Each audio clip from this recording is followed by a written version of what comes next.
Мына бүгін талаада жүгөрүгө, мындай айтканда макага дәрі чачып атабыз.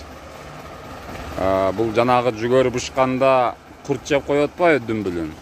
Ошого каршы жана ошондой эле мына ушул жалбырактарына листовой жалбырагына күч кубат берүүчү дары ошондой эле жүгөрүнүн түшүмүнө түшө турган ар кандай курттардан коргоо үчүн, зыянсыздандыруу үчүн бүгүн эки түрдүү дарынын кошулмасын кошуп салып атабыз. 1 гектар жерге 250 литр суу заправка болду.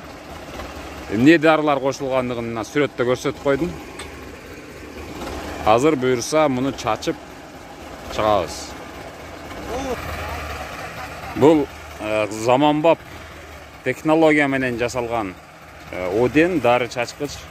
Көрүп турасыздар, бир чыкканда эле 1 гектар жерди алып кетет. Мындайча айтканда 1 гектар жерге бир чыгарды эле чачып келет да. Узундугу 12 метр, 20 жөөктү, же болсо магатты бир алып кетет. Баштадык анда.